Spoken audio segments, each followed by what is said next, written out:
Jack Sullivan tightened the straps of his work apron, rubbing the grease off his calloused hands with an old rag. The small auto repair shop in Queens had long since closed.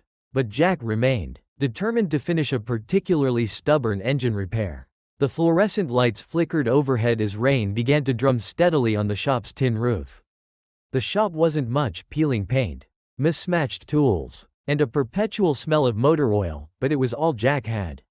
He glanced at the photograph of his younger sister, Lily, propped on the cluttered counter. Her warm smile was a reminder of why he worked so hard. Lily had been battling chronic illness for years, and Jack bore the weight of her medical expenses.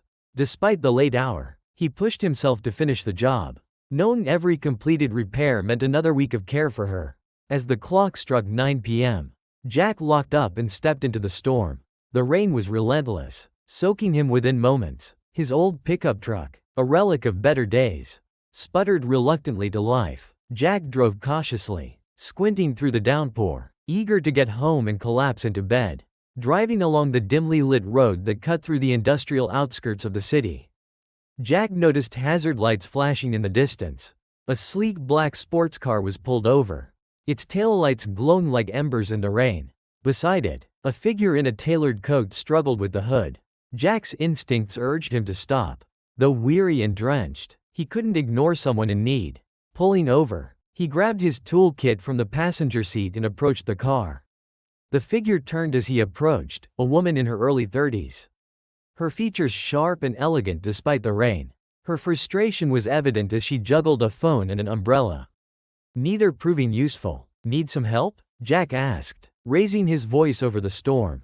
The woman hesitated, her polished demeanor faltering. "Yes, please. I think the engine's dead. And I've been waiting for roadside assistance for over an hour." Jack set his toolkit down, already assessing the vehicle. "Looks like you've got a luxury import. These things are temperamental. Mind if I take a look?" She nodded, stepping aside. "Thank you. I'm Emily, by the way. Emily Carter." Jack worked quickly, his hands steady despite the cold rain seeping into his jacket. Emily hovered nearby, clearly uncomfortable but unable to tear her eyes away. Her world was one of boardrooms and skyscrapers, and she was unaccustomed to such situations. "Battery's fine. Fuel pump might be clogged," Jack muttered, more to himself than to her. Within minutes, he had the car roaring back to life. Jack straightened, rain streaming down his face, and slammed the hood shut. Emily's relief was palpable. "You're amazing. Thank you so much. Let me pay you for your time." Jack shook his head firmly, packing up his tools. "No need. I'm just glad I could help." Emily frowned, her pride as a businesswoman rebelling against the idea of charity. "At least let me cover your gas or—" "Really, it's fine," Jack interrupted gently, his tone final. "Drive safe." Before she could argue further, Jack was already heading back to his truck. Emily stood in the rain, watching him disappear into the night, her gratitude mingling with curiosity about the selfless man who had refused her money.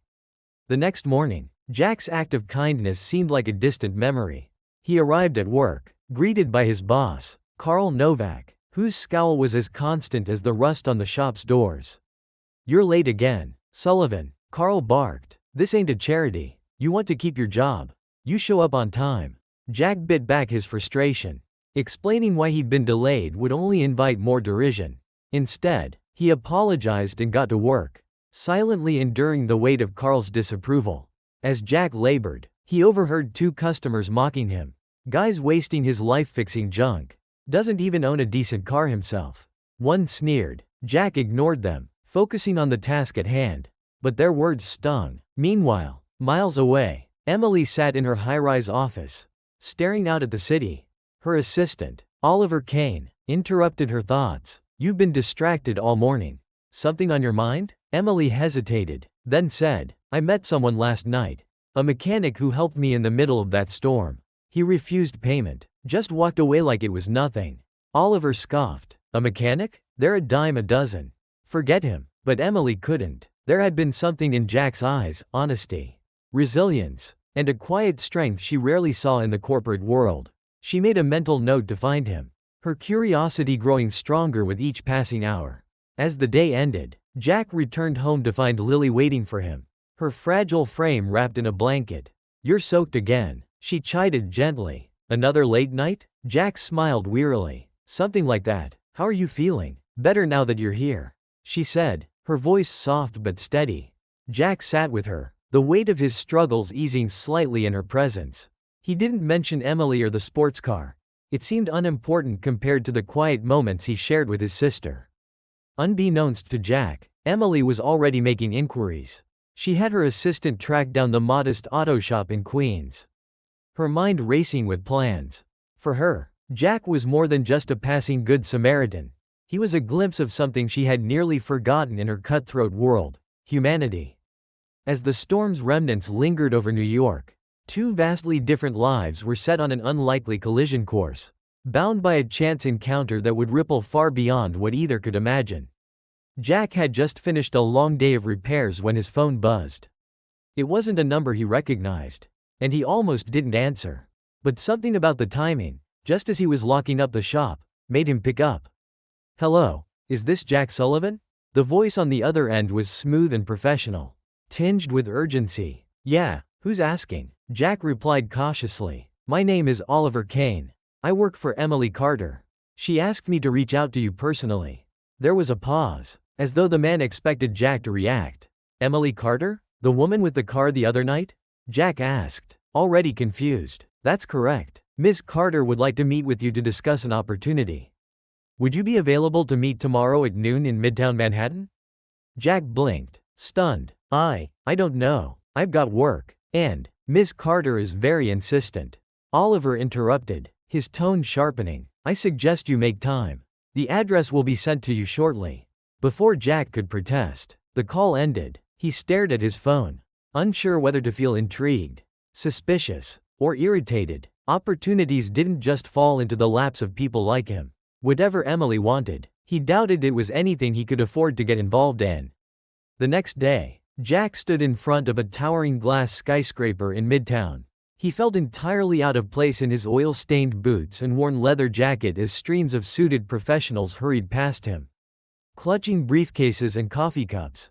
He hesitated before stepping inside. The lobby was immaculate, all marble floors and glittering chandeliers. Jack's unease grew as he approached the reception desk, where a sharply dressed woman eyed him skeptically. "I'm here to see Emily Carter," he said, the words feeling foreign in his mouth. The receptionist arched a brow but gestured toward the elevators. "Penthouse level. They're expecting you." Jack entered the elevator, his reflection distorted in the mirrored walls. The ride-up felt interminable, his nerves tightening with every floor passed. When the doors finally opened, he stepped into a private foyer. A man he recognized from the phone call, Oliver Kane, was waiting for him. "You're late," Oliver said coldly, his eyes scanning Jack's attire with barely concealed disdain. Jack bit back a retort, following Oliver into a sprawling conference room with floor-to-ceiling windows that offered a breathtaking view of the city. Emily stood at the far end, gazing out over the skyline. She turned when they entered, her face lighting up with a genuine smile. "Jack, I'm so glad you came," she said warmly, crossing the room to shake his hand. Her sincerity caught him off guard. Emily gestured for Jack to sit, while Oliver remained standing, arms crossed like a sentinel.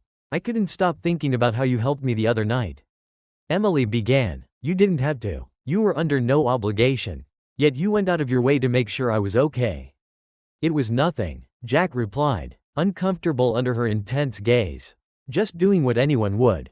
"That's where you're wrong," Emily said, leaning forward. "Most people wouldn't, and that kind of integrity is rare." Jack shifted in his seat, unsure where this was going. "I appreciate the kind words, but I don't see what that has to do with me being here." Emily smiled. "I want to offer you an opportunity. A job at my company." Jack froze. "A job? Doing what?" "We're always in need of skilled mechanics for our research and development team. My company's working on cutting-edge vehicle technology, and I think your expertise could be invaluable." Jack frowned, skepticism clouding his features. "You don't know anything about me. Why would you think I'd be a good fit?" "Because I've done my homework," Emily admitted, her tone unwavering. "I know you've been running that shop for years. I know you've been handling complex repairs on vehicles most mechanics won't touch. And I know you're doing it all while caring for your sister." Jack's stomach tightened. The mention of Lily felt invasive. though Emily's expression remained earnest. "I don't mean to pry," she added quickly. "I just want you to understand that I see potential in you, Jack, and I want to help." Jack felt a surge of conflicting emotions, gratitude for the opportunity, but also a gnawing unease. He glanced at Oliver, whose glare was practically boring holes into him. "I don't know," Jack said finally. "This all feels too much. Too fast. I'm not exactly corporate material." Emily's smile softened. "Think about it. Take your time. My assistant will send you the details of the offer." As Jack stood to leave, Oliver couldn't help but mutter, "I hope you know how lucky you are. Not many people get second chances like this." The comment stung, but Jack let it slide. He left the building feeling both overwhelmed and suspicious. Was this a genuine offer? Or was there more to it? Jack returned home to find Lily waiting on the couch, her face lighting up when she saw him. "How was your day?" she asked. "Strange," Jack admitted, recounting the meeting with Emily. Lily's eyes widened. "Jack, this could be amazing. Why are you so hesitant?" "I don't trust it," Jack said. "People like her. They don't just give people like me opportunities out of the kindness of their hearts." "But what if she's different?" Lily countered. "You deserve this, Jack. You've worked so hard. Don't let your doubts hold you back." Her words lingered as Jack lay awake that night. He couldn't shake the feeling that accepting Emily's offer would pull him into a world he wasn't prepared for. A world where he'd always feel like an outsider. Meanwhile, in her penthouse, Emily sat reviewing a file on Jack's life. Her expression thoughtful. She meant every word she'd said to him. But there was more riding on this decision than she had let on. Her company's reputation was in shambles, and Jack might be the key to salvaging it. In the shadows of her pristine office, Oliver stood silently, his jaw tight. He didn't trust Jack and was determined to find a way to prove that the mechanic didn't belong in their world. Days passed, and Jack couldn't shake the memory of Emily's offer. Every time he picked up a wrench or handled an invoice, her words echoed in his mind. Despite his doubts, he knew one thing: his current life wasn't sustainable. His sister's medical bills were climbing, and he was one unlucky break away from losing the shop. One evening, after a quiet dinner with Lily, he finally made his decision. "I'll do it," he said, more to himself than to her. "Really?" Lily asked, a smile spreading across her pale face. "That's amazing, Jack. You're finally taking a chance." "Yeah, but I'm not doing it for her," Jack replied. "I'm doing it for us." Jack's first day at Carter Tech Industries was nothing like he had imagined. The company headquarters was a sprawling campus of glass and steel, filled with sharply dressed professionals who barely gave him a second glance. Jack felt like a fish out of water in his thrift store blazer and worn boots. Emily greeted him warmly in the lobby, her enthusiasm a sharp contrast to the cold indifference of the other employees. She introduced him to the research and development team, where his role would focus on troubleshooting prototype vehicles for durability and real-world application. Despite Emily's support, the team's reception was chilly. Whispers followed him as he walked through the lab. Jack caught snippets of conversation, comments about his background, his lack of formal education, and his lucky break. The head of the department, a sharp-tongued engineer named Victor Grant, made no effort to hide his disdain. "Ms. Carter must see something in you," Victor said with a tight smile during their introduction. "Let's hope you prove her right." Jack clenched his jaw, refusing to rise to the bait. He had faced worse in his life, and he wasn't about to let corporate snobbery intimidate him. Meanwhile, Oliver Kane watched Jack's every move from the sidelines. His dislike for the mechanic had only deepened since their first meeting. To him, Jack was a threat, a wildcard who didn't belong in their polished world. Oliver began digging into Jack's past, searching for anything he could use to discredit him. What he found wasn't damning, just the usual struggles of someone from the working class, but he was determined to spin it into something that would tarnish Jack's reputation. He began planting subtle doubts among the team, using his influence to fuel their resentment. "You have to wonder," he'd say to Victor or other key figures, "why someone with no qualifications gets a job like this. Favoritism, maybe?" The seeds of discord began to grow, and Jack found himself increasingly isolated. Jack's first project was a disaster waiting to happen. He was tasked with troubleshooting a prototype electric truck, a sleek, powerful machine that had been plagued with technical issues for months. The team was skeptical that Jack could contribute anything useful. Undeterred, Jack threw himself into the work, spending late nights poring over schematics and running diagnostics. His hands itched to solve the problem, to prove to everyone that he wasn't just a charity case. The breakthrough came unexpectedly. Jack discovered a flaw in the battery's cooling system, something the team had overlooked because they were focused on the software. When he presented his findings during a team meeting, the reaction was mixed. Emily was thrilled, praising Jack for his ingenuity. But Victor and others saw it as an affront to their expertise. "Lucky guess," Victor muttered, dismissing Jack's explanation. Jack didn't respond. He let his work speak for itself. But he couldn't ignore the growing tension in the room. The conflict came to a head during the company-wide meeting. Emily had invited Jack to present his findings to the executive board, a move that enraged Victor and Oliver. During the presentation, Jack was articulate and precise, walking the board through the problem and his solution. The board members seemed impressed.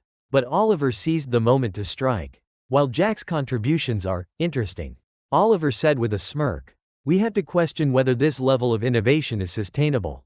After all, he's not formally trained. One success doesn't guarantee future results." The room fell silent, and all eyes turned to Jack. He felt a flash of anger but forced himself to remain calm. "With all due respect," Jack said, meeting Oliver's gaze, "innovation doesn't always come from formal training. Sometimes it comes from experience, years of getting your hands dirty and solving real problems." Emily intervened before the tension could escalate further. "Jack's results speak for themselves," she said firmly. "We need fresh perspectives, and that's exactly why I brought him here." Though the meeting ended on a high note, the division between Jack and the rest of the team had deepened. The pressure on him to prove his worth grew heavier. Back at home, Jack vented his frustrations to Lily. "It's like no matter what I do, it's never enough," he said, pacing the small living room. Lily frowned. "You've dealt with worse, Jack. Don't let them get to you." "It's different this time," he said. "This isn't just about fixing cars. They're waiting for me to fail." "Then don't fail," Lily said simply. "Prove them wrong." Her words struck a chord, and Jack resolved to push harder. He began arriving at work earlier and staying later, determined to earn his place. But the mounting pressure began to take its toll. As Jack worked tirelessly to fit into his new role, Oliver's schemes continued. He leaked rumors to the media, framing Jack's appointment as a PR stunt to distract from the company's ongoing legal troubles. The headlines painted Jack as an unqualified charity case, further straining his position. The growing hostility at work began to wear on Jack, but he refused to back down. Emily, meanwhile, tried to shield him from the worst of the backlash, but even she couldn't prevent the storm from brewing. One evening, as Jack was preparing to leave the office, he overheard Victor and Oliver talking in hushed tones. Their conversation was about him, about a plan to sabotage his next project. Jack's jaw tightened. If they wanted a fight, they'd get one. Jack arrived early the next day, determined to get a head start on his next assignment, a high-profile project involving the development of a self-driving vehicle prototype. He reviewed the designs meticulously, determined not to miss anything. Yet, something didn't add up. Components that had worked fine during initial tests were suddenly malfunctioning, and the system's software was riddled with errors. At first, Jack thought it was his own mistake, but the deeper he dug, the clearer it became. This wasn't an accident. Someone had tampered with the prototype, and the sabotage was deliberate. Jack knew exactly who was behind it. Victor and Oliver had been gunning for him since day one, but without proof. Calling them out would only make things worse. Instead, Jack stayed quiet and worked overtime to fix the issues. He couldn't afford to fail, not with so many eyes watching him. Emily noticed the strain Jack was under and pulled him aside one afternoon. "You've been quiet lately," she said. "Is something wrong?" Jack hesitated, weighing his words carefully. "Just a lot of pressure. Some people around here don't want me to succeed." Emily's expression darkened. "If you're referring to Victor or Oliver, I'll handle it. You shouldn't have to deal with this." Jack shook his head. "I appreciate that, but I need to prove I can handle it on my own. If I can't stand on my own 2 feet, I don't belong here." Emily nodded reluctantly. "All right, but if it gets out of hand, you come to me." Her support was reassuring, but it didn't solve the root problem. Jack still felt like an outsider, and the pressure to succeed was suffocating. Just as Jack was regaining some control over the project, a bombshell rocked the company. A former employee, Susan Delgado, filed a lawsuit accusing Carter Tech Industries of systemic workplace discrimination. The allegations were serious, involving unfair termination practices and a toxic work environment under Emily's late father, Richard Carter. The media pounced on the story, and the lawsuit quickly became national news. Protesters gathered outside the company's headquarters, demanding accountability. Emily found herself at the center of a firestorm, her reputation and career on the line. The timing couldn't have been worse. Jack's role in the company was already under scrutiny, and the lawsuit only fueled the perception that his hiring had been a PR move. Inside the company, tensions reached a boiling point. Victor openly questioned Emily's leadership in meetings, while Oliver used the chaos to further undermine Jack. "This is what happens when you bring in people who don't belong," Oliver sneered during a team meeting. "We need professionals, not charity cases." Jack's fists clenched, but he forced himself to stay calm. He wouldn't give Oliver the satisfaction of a reaction. Despite the turmoil, Jack continued working on the self-driving prototype. Late one night, while reviewing the company's internal files for design specs, he stumbled upon something unexpected: old documents detailing the company's history under Richard Carter. Among the files were reports of shady business practices and internal memos that hinted at Susan Delgado's allegations. Jack was torn. The documents could exonerate Emily by proving that the wrongdoing had occurred before her tenure, but they also implicated her father, tarnishing the Carter name. He decided to confront Emily directly. "I found these in the archives," Jack said, handing her the documents. Emily's face paled as she read through them. "Where did you find these?" "In the system. I wasn't looking for them, but they were there." Emily sat back, her expression a mix of guilt and resolve. "I've spent years trying to rebuild this company's reputation. My father, he made mistakes, but I didn't know it was this bad." Jack hesitated before asking, "What are you going to do?" Emily met his gaze, her voice steady. "The right thing, even if it means destroying my family's legacy." The lawsuit escalated into a full-blown legal battle, with Emily and her team preparing for a high-stakes trial. Jack was pulled into the fray when Susan Delgado's lawyers subpoenaed him as a witness. They claimed his recent hiring was part of a broader pattern of tokenism designed to distract from the company's toxic culture. Jack found himself in an impossible position. If he testified, his credibility and career could be destroyed. But refusing to testify would only make things worse for Emily. In the days leading up to the trial, Jack struggled with the weight of his decision. Late one night, Lily offered him some advice. "You've always done what's right, even when it's hard," she said. "Don't stop now." The trial began with explosive testimony from Susan Delgado, who detailed years of mistreatment under Richard Carter's leadership. Her words were powerful and damning, painting a picture of a company that had thrived on exploitation. Emily's lawyers countered by emphasizing the changes she had made since taking over. But the shadow of her father's actions loomed large. When Jack took the stand, the courtroom was tense. Susan's lawyer wasted no time questioning his qualifications and motives, implying that he was a pawn in Emily's PR strategy. "Mr. Sullivan, would you say you were hired because of your skills or because of your background?" the lawyer asked, his tone dripping with condescension. Jack paused, choosing his words carefully. "I was hired because I know how to solve problems. That's what I've been doing my whole life." The lawyer pressed harder. "But don't you think it's convenient that someone with your story was brought in just as the company was facing public scrutiny?" Jack's jaw tightened. "What's convenient is the truth. And the truth is, I earned my place here." His testimony was a turning point. While it didn't erase the company's past, it highlighted the genuine efforts Emily had made to change its future. As the trial continued, a surprise witness came forward, a former executive who had worked closely with Richard Carter. The witness corroborated Susan's allegations but also provided new evidence implicating Charles Huxley, a rival businessman and longtime enemy of the Carter family, in orchestrating some of the company's past troubles. The revelation shifted the narrative. While Emily still bore responsibility for her company's history, the focus now included the larger systemic issues at play. The trial ended with a mixed verdict. The company was ordered to pay restitution to affected employees, but Emily was cleared of personal wrongdoing. Her decision to come forward with the documents Jack had found played a significant role in the ruling. Back at the company, changes were underway. Emily implemented new policies to ensure accountability and transparency. While Jack was promoted to a senior position, his contributions finally recognized. Oliver, however, wasn't so lucky. His role in the sabotage was exposed during the trial, and he was promptly fired. Victor, chastened by the events, begrudgingly apologized to Jack. For Jack, the experience was transformative. He had entered a world that seemed determined to reject him, but he emerged stronger, proving not just his skills but his character. The days following the trial felt surreal to Jack. Carter Tech Industries had weathered the storm, but scars remained. Emily's bold decision to face her company's past rather than hide it had won her respect. But the road to redemption was just beginning. For Jack, his promotion marked a turning point, not just in his career but in his confidence.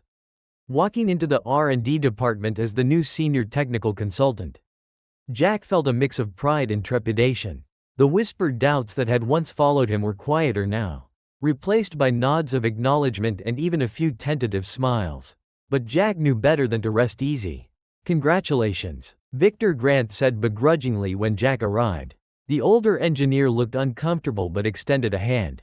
"Guess I underestimated you." Jack shook his hand firmly. "Appreciate it, Victor. Let's move forward." Victor nodded, and though their relationship would never be warm, a mutual respect began to form. Meanwhile, Emily was hard at work rebuilding her company's reputation. She called Jack into her office one afternoon to discuss a new initiative.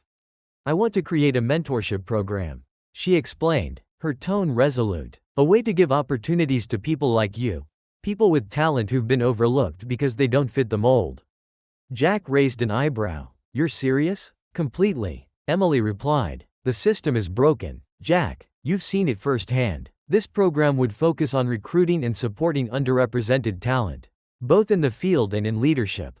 Jack leaned back, considering her words. "It's ambitious. You'll get pushback." "I know," Emily said. "That's why I need someone like you to help me make it work."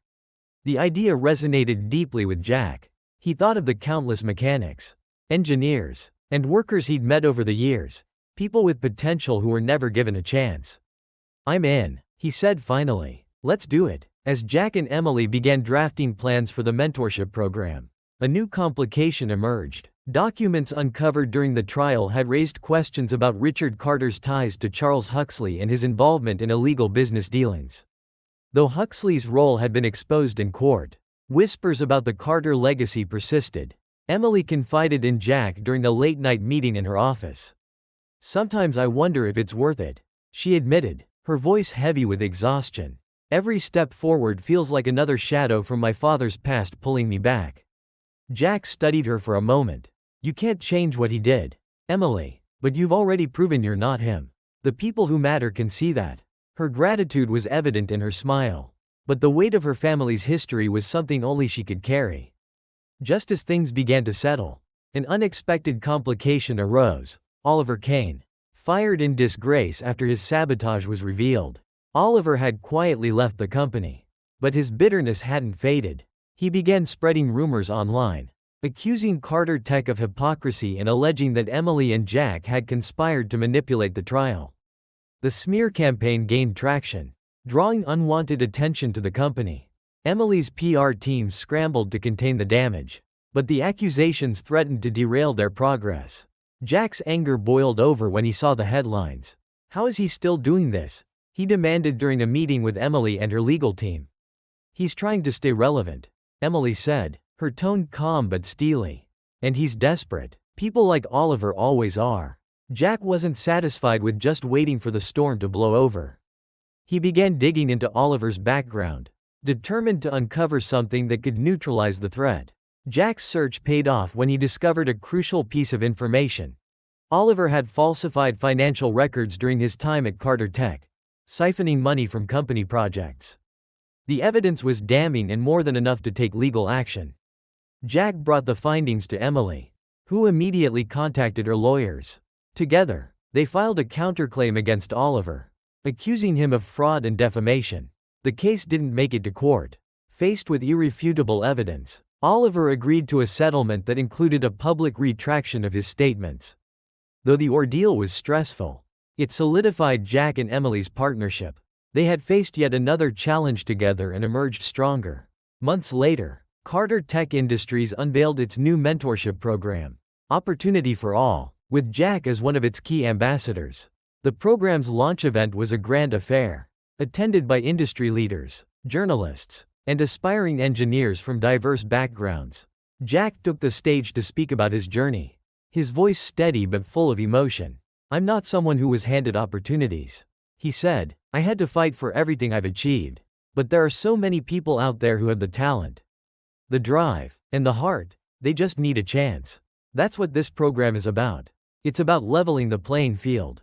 The applause was thunderous, and for the first time in his life, Jack felt not just respected but truly seen. As Carter Tech began to rebuild its reputation, Jack found a sense of stability he had never known. His sister Lily's health improved thanks to better care, and Jack was finally able to buy a small house for the two of them, a place they could call home. Emily, too, found closure, though her father's legacy would always haunt her to some degree. She knew she was forging a new path, one defined by integrity and inclusivity. The bond between Jack and Emily deepened, built on mutual respect and shared values. Though their lives had started in completely different worlds, their partnership had transformed both of them. In the months and years that followed, the mentorship program flourished, bringing new talent into the industry and proving that change was possible. Jack became a mentor himself, guiding others through the challenges he had faced. Emily's leadership inspired a wave of reforms across the industry, earning her both accolades and the occasional backlash. But she faced every challenge head-on, with Jack as a steadfast ally. The story of Jack Sullivan, the mechanic who had helped a stranger on a rainy night and ended up changing the course of an industry, became a source of inspiration for many. It was a reminder that small acts of kindness could ripple out in unimaginable ways, creating waves of change. Jack's role in Carter Tech Industries continued to evolve. He found himself traveling to conferences and workshops, representing the company's new face of inclusivity and innovation. Despite the travel and public attention, he stayed grounded, always remembering the long nights in the repair shop and the sacrifices he had made for his sister, Lily. At one such conference in Chicago, Jack was approached by a young man named Marcus Avery. Marcus had been following Jack's journey since the trial and was inspired by his story. "I never thought someone like me could make it in a company like Carter Tech," Marcus admitted, his voice trembling with a mix of hope and hesitation. "You've shown me it's possible." Jack shook his hand, smiling. "It's not just possible, Marcus. It's necessary. Don't let anyone tell you otherwise." That brief exchange left a lasting impression on Jack. He realized that his role extended far beyond his technical expertise. He was now a symbol of change for people who had been overlooked and underestimated. While Jack's star continued to rise, Emily found herself grappling with new revelations about her father's dealings. A journalist contacted her with an offer, an exclusive interview exposing the full extent of Richard Carter's business practices. The article would be damning, but it would also provide closure and transparency for those who had been hurt. Emily turned to Jack for advice during a quiet dinner at her penthouse. Over glasses of wine, she laid out the journalist's findings. "I don't know if I should do it," she admitted. "It feels like I'm betraying my family." Jack leaned back, considering her words. "Sometimes, telling the truth is the only way to move forward. It might hurt now, but it could be the final step in rebuilding your company's legacy and your own."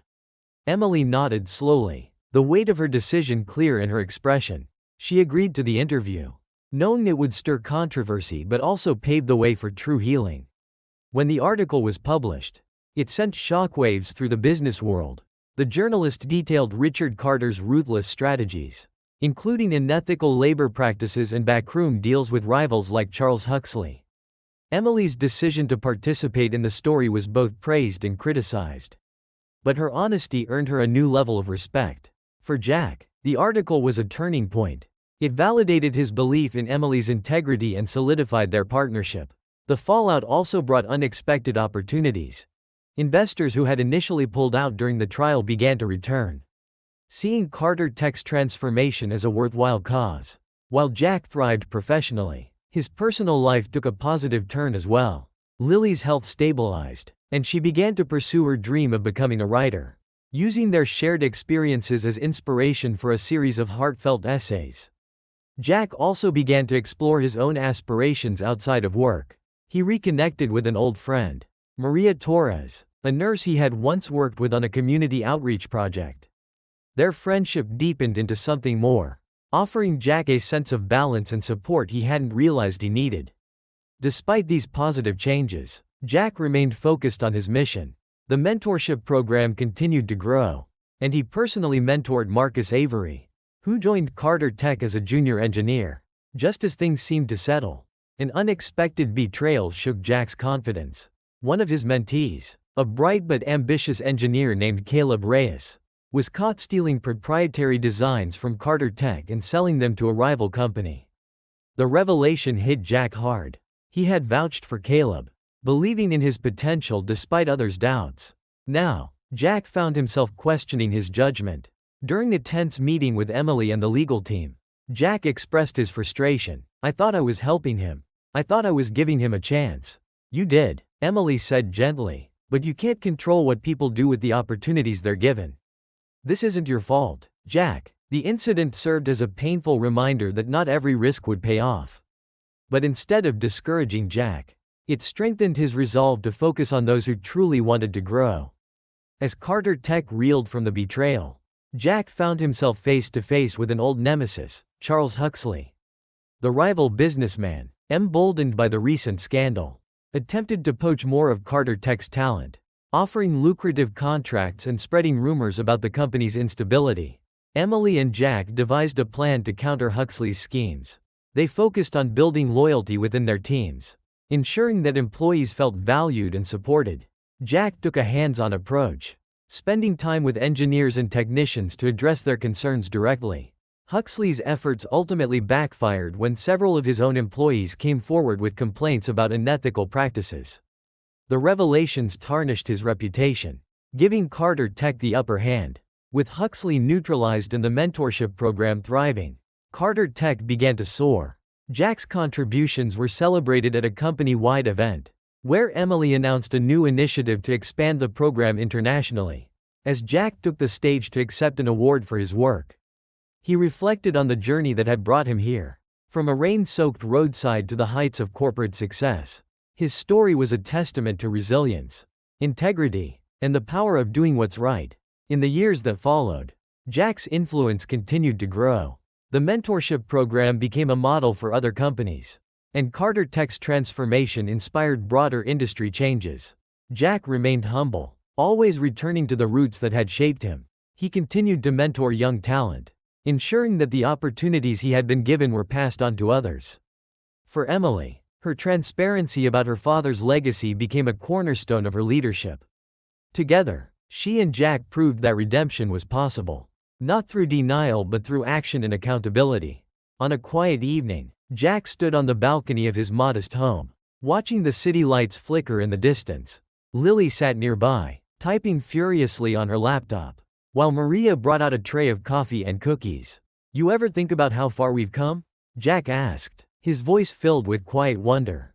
"All the time," Lily replied, smiling. "But the best part is knowing how far we still have to go." Jack nodded, a sense of calm washing over him. The road ahead wasn't just his anymore, it belonged to everyone he had helped. And everyone he would continue to help. The journey wasn't over, but Jack was ready for whatever came next. Years passed, and the impact of Jack and Emily's efforts continued to ripple through the industry. The mentorship program, now a global initiative, had become a beacon of hope for countless individuals from underprivileged backgrounds. The once struggling Carter Tech was now seen as a leader in innovation and inclusivity. Jack found himself reflecting more often on his own journey. Though he was proud of what he had accomplished, he couldn't ignore a growing sense of restlessness. His hands, once so accustomed to grease and tools, missed the simplicity of working on engines. The corporate world had its rewards, but Jack still yearned for the tactile, grounded work that had shaped him. One evening, during a mentorship seminar, Jack spoke with a young mechanic from a small town in Texas. The mechanic, Maya Rodriguez, reminded Jack of himself, determined, resilient, and eager to prove her worth. After the seminar, Emily approached Jack. "You've been quieter than usual," she said, her eyes searching his face. Jack smiled. "Just thinking about where it all started. Sometimes I miss the shop." "You know?" Emily nodded. "I've always wondered if this was where you really wanted to be." "What are you thinking?" Jack hesitated, then said, "I'm thinking it's time to start giving back in a different way." With Emily's blessing and support, Jack embarked on a new chapter, opening a state-of-the-art training center for mechanics and engineers from disadvantaged communities. The center, aptly named Sullivan's Workshop, combined traditional hands-on training with cutting-edge technology, offering opportunities to those who couldn't afford formal education. Emily helped secure funding for the project, while Jack poured his heart into designing the facility. He wanted it to feel like home, a place where people could learn without judgment, where mistakes were seen as steps toward growth. Maya Rodriguez became one of the center's first students, quickly proving herself to be a standout talent. Watching her confidence grow reminded Jack of why he had started this journey. During the planning stages of Sullivan's Workshop, Jack received an unexpected visitor, Victor Grant. The once dismissive engineer had left Carter Tech to pursue his own ventures but had heard about Jack's project and wanted to contribute. "I owe you an apology," Victor said, his tone sincere. "I misjudged you back then. If there's any way I can help, I'd like to." Jack was taken aback but welcomed Victor's expertise. Over time, their working relationship grew into a genuine friendship. Together, they developed innovative training programs that blended Victor's technical knowledge with Jack's practical experience. Sullivan's Workshop quickly became a cornerstone of the community. People from all walks of life came to learn, collaborate, and support one another. Jack made a point of hiring former mentees like Marcus Avery and Maya Rodriguez as instructors, ensuring that the center reflected the values of mentorship and inclusivity. Lily, now a published author and advocate for healthcare access, volunteered her time at the center, running workshops on resilience and personal growth. Her presence brought a sense of warmth and purpose to the facility. Maria Torres also played a significant role, organizing community outreach programs that connected the workshop's students with real-world opportunities. Her unwavering support became Jack's anchor, grounding him through the challenges of running a new venture. Just as Sullivan's Workshop began to thrive, Jack faced a new obstacle. A large corporation, Titan Tech Industries, announced plans to open a competing facility nearby. Titan Tech's CEO, Leonard Crane, was a shrewd businessman who saw Jack's center as a threat to his profits. Crane's tactics were ruthless. He spread misinformation about Sullivan's Workshop, claiming it was underfunded and poorly managed. He also began poaching potential students by offering them financial incentives to enroll at Titan Tech's facility. The community rallied around Jack, organizing protests and speaking out against Crane's underhanded methods. Emily, though no longer involved directly, used her influence to draw media attention to the situation, highlighting the importance of independent training centers like Jack's. Jack refused to back down. He began working tirelessly to counter Titan Tech's influence, focusing on the unique strengths of Sullivan's Workshop. Instead of competing on scale, he emphasized the personal connections and individualized support his center offered. The breakthrough came when a former Titan Tech employee leaked internal documents exposing the company's exploitative practices. The scandal tarnished Titan Tech's reputation, forcing Crane to scale back his plans. With the threat neutralized, Sullivan's Workshop emerged stronger than ever. Jack's resilience and commitment had once again turned the tide. The community organized a grand celebration to honor Sullivan's Workshop and its impact. Students, instructors, and supporters gathered at the center for an evening of speeches, music, and camaraderie. Jack took the stage, his voice steady but emotional. "This place isn't just about fixing engines or learning new skills. It's about proving that everyone deserves a chance. It's about showing the world that no matter where you come from, you have the power to create something extraordinary." The applause was deafening. Jack looked out at the crowd, seeing the faces of those whose lives had been changed by the workshop. For the first time, he truly felt at peace. As the years went by, Jack began stepping back from the day-to-day operations of Sullivan's Workshop, trusting the next generation of leaders to carry on his vision. Maya Rodriguez became the center's director, bringing fresh energy and ideas to the role. Jack spent more time with his family, cherishing quiet moments with Maria and Lily. Though he would always remain involved in the workshop, he felt a sense of fulfillment knowing that his legacy was in capable hands. On the anniversary of the stormy night that had changed his life, Jack found himself driving through the same rain-soaked streets. As he turned a familiar corner, he spotted a car broken down on the side of the road. A young man stood beside it, looking helpless. Jack pulled over, grabbing his toolkit with a smile. "Need some help?" The young man nodded, relief flooding his face. "Yeah, I don't know what's wrong." Jack crouched beside the car, his hands moving instinctively. As he worked, he thought about how far he had come, from a struggling mechanic to a leader, mentor, and advocate for change. When the engine roared back to life, the young man offered to pay him. Jack shook his head, his smile warm. "Just pay it forward," he said. "That's all I ask." As he drove away, Jack felt a profound sense of gratitude. The road ahead was still full of challenges, but he knew he was ready for whatever came next. After all, every journey begins with a single act of kindness.